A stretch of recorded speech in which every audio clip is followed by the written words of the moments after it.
वो मैं सोच रही थी कि 8-10 दिनों के लिए अंजलि को ना बुला लूं। मेरा बिल्कुल भी मन नहीं लग रहा। तेरी बेटी तेरी तरह ससुराल में रमी हुई है, इतने दिन के लिए नहीं आने वाली। अरे ऐसे कैसे नहीं आएगी, मैं अभी फ़ोन करके बोलती हूँ उसे। और जितने दिन भी यहाँ पे रहेगी ना, मैं उसकी सारी पसंद का खाना बनाऊंगी। आप ना बस मुझे सारा सामान ला के दे देना। मम्मी, ये मैं क्या सुन रहा हूँ मम्मी? आप 8-10 दिन के लिए अंजलि को यहाँ बुला रहे हो? हाँ बेटा, तेरे पापा और मैं बस डिसाइड ही कर रहे थे। कितने दिन से अंजलि आई नहीं ना यहाँ पे। बस करो मम्मी, फालतू के प्लान ना बनाओ। अरे पूरी दुनिया क्या फालतू बैठी है आप दोनों की तरह? अरे एक बार मेरे से पूछ तो लेते पापा। बेटा तुझसे क्या पूछते, अब अपनी बेटी को बुलाने के लिए तेरी इजाजत लेनी पड़ेगी। हाँ पापा, बिल्कुल लेनी पड़ेगी। खर्चा तो हम लोग करते हैं, आपकी तरह थोड़ी यहाँ बैठकर मुफ्त का खाते हैं।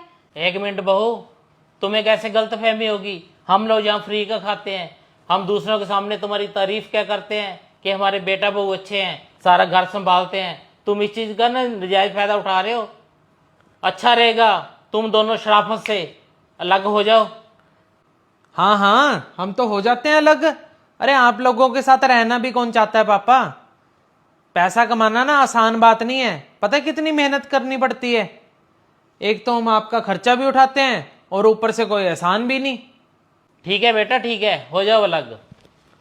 अपने ऊपर वाले पोर्शन में जो किराएदार आने वाले हैं उनको मना कर दे। अभी ऊपर वाले पोर्शन में बहू बेटा रहेंगे।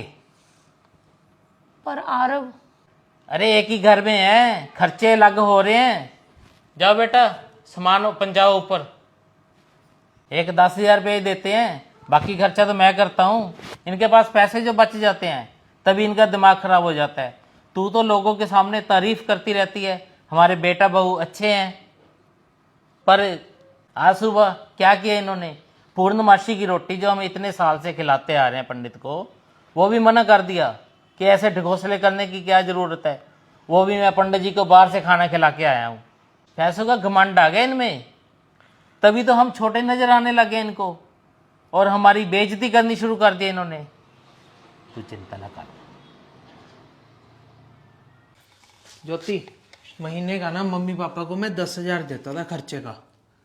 अब तो ना हमें लगता है अकेले में हमारा 5-7 हजार ही लगेगा। 3-4 हजार और बचने लग जाएगा अब। हाँ जी।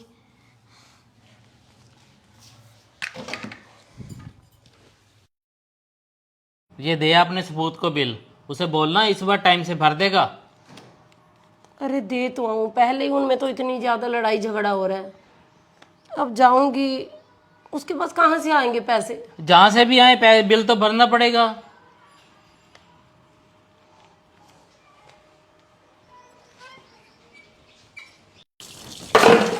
फूटी किस्मत है मेरी जो तेरे जैसी निकम्मी घरवाली मेरे पल्ले पड़ी है। अरे खर्चों पे थोड़ा कंट्रोल नहीं कर सकती?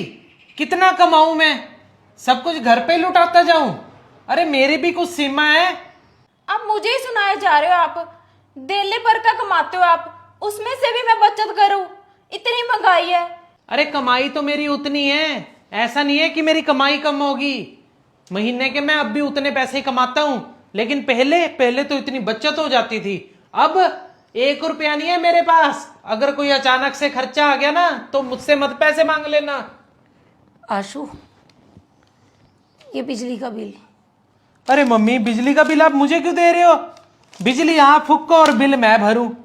बेटा अपना बिल तो हम भर चुके हैं, और ऊपर के और नीचे के पोर्शन का बिल ना अलग अलग आता है। ये सिर्फ तुम्हारा ही बिल है। 7,000 का बिल?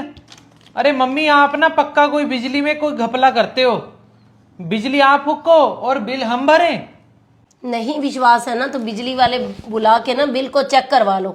ये तुम लोगों का ही बिल है, जो सारी रात तू टीवी देखता रहता है, और ये बहू दिन रात एसी तो बंद ही नहीं करती है, घर में अंदर बैठी हो ना हो।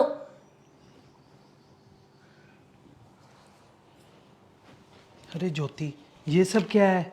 7,000 का बिल सिर्फ हम दोनों का है? इतनी बिजली फूकते हैं क्या हम? मुझे तो ना अपनी गलती का एहसास हो रहा है।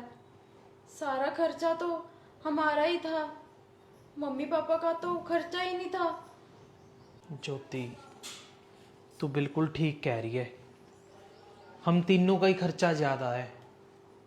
मम्मी पापा को तो हम सिर्फ 10,000 ही देते थे, वो पता नहीं 10,000 में कैसे सब कुछ मैनेज कर लेते थे।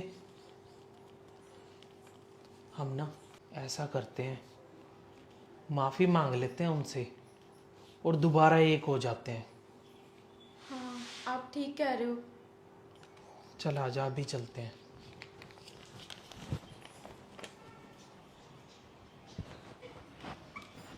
पापा, क्या हम पहले की तरह एक साथ रह सकते हैं? नहीं बेटा, अब हम तुम्हें कोई मौका नहीं दे सकते। और जो तुमने गलतफहमी पाल रखी थी ना कि तुम लोग हमें पाल रहे हो, तो उस गलतफहमी में जीना बंद कर दो बेटा। अब तो ऐसे ही चलेगा जैसे अब चल रहा है। तुम्हें अपने खर्चे खुद ही उठाने पड़ेंगे। और वैसे भी हमारे पास इतना टाइम नहीं है आज तुम्हारी बातें सुनने का। हमने पंडितों को खाना खाने के लिए बुलाया है, आज पूर्णमासी है, तो तुम लोग जा सकते हो यहाँ से। पर मम्मी, हमें एक मौका दे दो, हमें माफ कर दो। नहीं बेटा, अब कोई माफ़ी नहीं, तुम लोग जा सकते हो यहाँ से।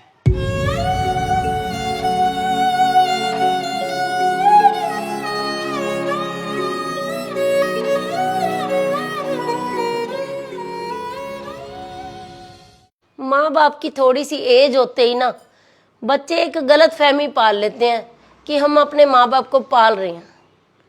ठीक है, बुढ़ापे में माँ बाप को पालना भी पड़ता है बच्चों की तरह, परंतु इतनी गलत फहमी नहीं बच्चों को बना लेनी चाहिए। वो बहुत ज़्यादा रौब दिखाने लग जाते हैं अपने माँ बाप के ऊपर। तो मैं तो बस अब पेरेंट्स से यही कहना चाहती हूँ कि ऐसे बच्चों को अकल सिखाना बहुत ही ज़रूरी है। वो अकल तभी सिखाई जा सकती है बच्चों को यदि आपके पास अपने बुढ़ापे के लिए कोई जमा पूंजी है, कुछ सेविंग है। तो सेविंग करनी ना दोस्तों बहुत ही ज़रूरी है बुढ़ापे के लिए। तो स्टोरी छोटी सी अच्छी लगी हो तो इसे शेयर ज़रूर कर देना। और जो नए लोग हमारी स्टोरी देख रहे हैं, ऐसी ही और स्टोरी देखने के लिए Manchanda family vlog, Anjali Manchanda, mister and Mrs Manchanda और वनीता मनचंदा को फॉलो ज़रूर कर लीजिए। बाय।